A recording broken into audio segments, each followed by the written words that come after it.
माझा मुलगा आता 18 वर्षाचा होता आणि मी 36 वर्षाची आहे. हो, माझं लग्न जरा लवकरच झालं होतं. नवऱ्याचा मृत्यू होऊन आता बरेच दिवस झाले होते. म्हणून मला सतत नवऱ्याची गरज भासत होती. नवरा असताना मला कोणत्याच गोष्टीची कधीच काही कमी भासली नाही. ते मला सर्व प्रकारचे सुख देत होते. एक दिवस अचानक मुलगा घरी आला आणि म्हणाला, "आई, बाबा जे करायचे ते आता मला करायचे आहे." मी तर त्याच्याकडे बघतच होते आणि त्याला काय बोलावे मला तर काहीच समजत नव्हतं. पण त्या दिवसापासून मुलामध्ये एक वेगळाच बदल दिसून आला. पण त्या बदलामुळे माझ्या आयुष्यामध्ये एवढा आनंद निर्माण होईल मी हे कधी स्वप्नात पण विचार केला नव्हता. नमस्कार मित्रांनो, माझं नाव सुनीता आहे. माझ्यासोबत घडलेली ही घटना ऐकल्यानंतर माहीत नाही तुम्ही माझ्याबद्दल काय विचार कराल, पण जे सत्य आहे तेच मी तुम्हाला सांगत आहे. माझं वय 36 वर्ष आहे. पण माझ्याकडे बघून असं कोणीच म्हणणार नाही की माझं वय 36 वर्ष आहे. कारण की मी दिसायला खूप सुंदर आणि देखणी आहे, गोरा रंग आणि शरीराने भरलेली. पण सध्या तर आयुष्यामध्ये फारच दुःख होतं. कारण माझा नवरा माझ्या आयुष्यातून निघून गेला होता. नवरा आयुष्यातून निघून गेल्यानंतर माझे तर आयुष्य फारच रिकामं झालं होतं. कारण आता मला काय करावे काहीच कळत नव्हतं. नवरा होता त्यावेळेस फार छान होतं. नवरा सर्वांची काळजी करायचा, सर्वाकडे लक्ष ठेवायचा. जरी नवऱ्याचं काम जास्त मोठे नव्हते तरीसुद्धा तो आम्हाला कसलीच कमी करत नव्हता. मला एक मुलगा आणि एक मुलगी आहे. मुलगा 18 वर्षाचा होता आणि मुलगी 15 वर्षाची. मुलगी एका पायाने अपंग होती, त्यामुळे ती जास्त करून घरीच असायची आणि तिला कामेसुद्धा जास्त होत नव्हती. पण आता माझ्या डोळ्यासमोर अशा गोष्टी दिसत होत्या की एकतर मुलगी शाळेतून आल्यानंतर दिवसभर घरीच असायची आणि तिच्याकडे बघून अजूनच मला वाईट वाटत होतं. त्यातल्या त्यात माझे काम पण जास्त मोठे नव्हते. मुलगा मला नेहमी म्हणायचा की आई, मी कामाला जातो, पण मी त्याला नाही म्हणत होते. बाबा असताना सुद्धा तो नेहमीच बाबांना सुद्धा म्हणायचा की बाबा, मी पण तुमच्यासोबत येतो, पण तो लहान असल्यामुळे त्याचे बाबा त्याला नाही म्हणत होते. पण आता नवरा गेल्यानंतर मला अनेक विचार येऊ लागले. नवऱ्याला जाऊन काहीच महिने झाले होते, पण या काही महिन्यात आयुष्य कसे असते ते मला चांगल्याच पद्धतीने समजत होतं. आमचे छोटे दुकान होते, ते दुकान नवरा चालवायचा. कधीकधी मुलगा सुट्टीच्या दिवशी तिथे जात होता. एक दिवस रात्री नवरा दुकान बंद करून घरी येत होता, तेव्हाच त्यांचा अपघात झाला आणि त्या अपघातामध्ये त्यांचे निधन झाले. त्यानंतर मी सुद्धा एका ठिकाणी कामाला लागले. मी पण आधी कामाला जात नव्हते. नवऱ्याने मला मुलाकडे लक्ष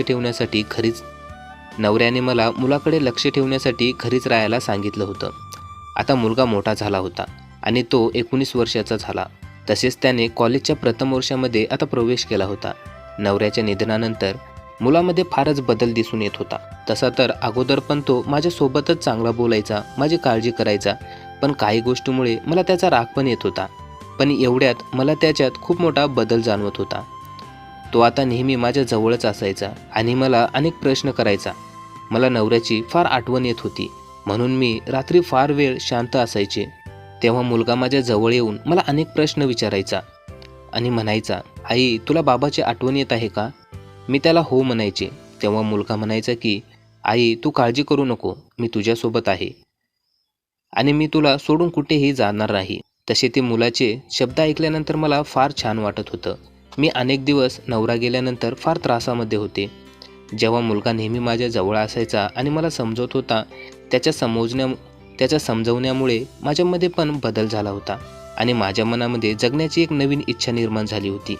मी कामावरून आल्यानंतर घरचे काम करायचे, तेव्हा मुलगासुद्धा मला काम करायला हातभार लावायचा आणि नेहमीच त्याचे माझ्या जवळ असणे आणि मला अनेक गोष्टी सांगणे यामुळे मला पण फार छान वाटत होतं. कारण त्याच्यामधला समजूतदारपणा बाहेर पडत होता. तो जरी वयाने लहान असला तरी माझ्यासोबत अशा गोष्टी बोलायचा, त्यामुळे मला वाटायचं की तो आता फार मोठा झाला आहे. आणि आता तर मुलगा आपल्या बहिणीची पण फार काळजी करत होता. अगोदर तो कॉलेजमधून आल्यानंतर बाहेर मित्रासोबत असायचा, अनेक वेळ बाहेरच राहायचा, पण आता बाबा गेल्यानंतर तो जास्त करून घरीच राहत होता. बहीणसुद्धा शाळेतून आल्यानंतर तिला हव्या त्या गोष्टी आणून देत होता. तिच्यासोबत गप्पा मारायचा. जेव्हा मी कामावरून घरी यायचे तेव्हा मी त्या दोघांना गप्पा करताना बघायचे आणि त्यांच्याकडे बघून मला खूप छान वाटायचे. जेव्हा मी कामावरून येत होते तेव्हा मला तो चहा आणून द्यायचा आणि मला हे बघून खूप आश्चर्य वाटायचे की अगोदरच्या मुलाला काहीही करण्याची इच्छा होत नव्हती आणि आता त्याला कामाचा आळस येत होता. तसंच तो घरामध्ये पण कुठल्याच गोष्टीला हात पण लावत नव्हता. आज तो मला चहा बनवून देतो, तसेच माझ्या अनेक कामात मदत करतो. त्यामुळे मला फार छान वाटत होतं. एक दिवस मुलगा येऊन म्हणाला, आई, बाबा जे करायचे ते मला सुद्धा करायचे आहे. तेव्हा मी त्याला म्हणाले, तुझं बोलणं मला समजलं नाही. तुला काय बोलायचं आहे ते स्पष्ट सांग. तर तो म्हणाला की मला सुद्धा बाबाचे दुकान चालू करायचे आहे. बाबा जे काम करायचे ते मला पण आता करायचे आहे. आता तर मला प्रश्न पडला की मुलाला काय बोलावे, कारण तो एवढा पण मोठा नव्हता की दुकान सुरू करेल. दुकान सुरू केले तर त्याला अनेक कष्ट करावे लागतील. तसेच माझ्या नवऱ्याचे पण त्याच दुकानामधून येताना निधन झाले होते, म्हणून मला आता ते दुकान सुरू करण्याची अजिबातच इच्छा नव्हती. पण मुलगा म्हणाला की मी काही दिवस कामाला जाणार आहे आणि तिथे पैसे गोळा करून बाबाचे दुकान परत सुरू करणार आहे. मी त्याला म्हणाले की ठीक आहे, बघू नंतर आपण. माझ्या मनात आता सुद्धा अनेक विचार सुरू होते. काही दिवस असेच निघून गेले आणि मुलगा कामाला लागल्यामुळे मला सुद्धा थोडं बरं वाटू लागलं होतं, कारण घरामधल्या बऱ्याच गोष्टी तो बघू लागला. बहिणीला सुद्धा काही ना काही घेऊन देतच होता. तसेच घरची परिस्थिती पण आता थोडी चांगली होत होती. पण आता त्याने विचार केला होता की बाबाचे दुकान परत चालू करायचे, म्हणून मी सुद्धा त्याला आता हो म्हणाले. आणि काही महिन्यानंतर मुलाने परत त्याच्या बाबाचे दुकान सुरू केले. पण मी त्याला म्हणाले होते की तुझं आता कॉलेज सुरू आहे आणि माझी इच्छा आहे की तू कॉलेज करावे. तर मुलगा म्हणाला की आई, तू काहीही काळजी करू नकोस. माझं कॉलेज सकाळचं असतं, त्यानंतर मी दिवसभर घरीच असतो, म्हणून मी त्यावेळेस दुकान सुरू करेल. आता तर मी त्याला काहीच बोलू शकत नव्हते, कारण मुलाने दुकान सुरू करण्याचे ठरवलेच होते. आणि मला सुद्धा चांगले वाटू लागले, कारण त्या दुकानामुळेच माझा नवरा घरच्या सर्व गोष्टी बघायचा. पण दुकान सुरू केल्यानंतर काही दिवस दुकानात जास्त कोणी येत नव्हतं. मुलाने बरेच पैसे दुकानात खर्च केले होते, त्यामुळे जेव्हा कधी तो दुकानातून घरी यायचा तेव्हा मला त्रासात दिसायचा.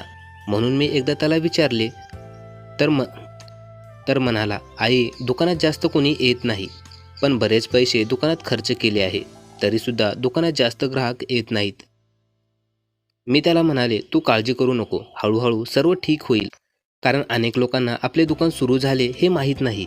तू फक्त आपल्या दुकानाकडे लक्ष दे आणि तू जास्त काळजी नको करू, कारण मी तुझ्या सोबत आहे. जरी आपले दुकान नाही चालले तरी आपण अजून काही विचार करू. मी असे म्हणताच मुलाला फार छान वाटले.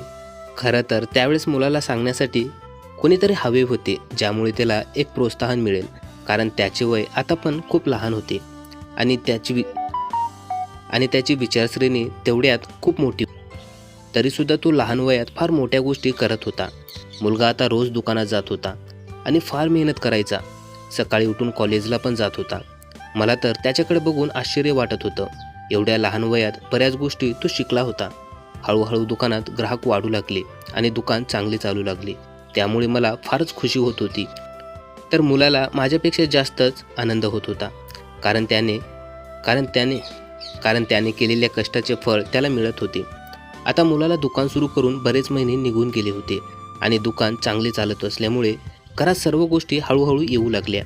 एक दिवस मुलगा येऊन म्हणाला, आई, तुला आता काम करायची काहीही गरज नाही, कारण आपले दुकान फार चांगले सुरू झाले आहे, त्यामुळे तू घरीच राहा. मला तर त्याचे शब्द ऐकून आश्चर्यच वाटले. इतक्या लहान वयात त्याने फार मोठे काम केले होते. कॉलेज करून सुद्धा तो आता दुकान सांभाळायचा. आता मी घरीच राहत होते आणि मुलीकडे लक्ष ठेवायचे.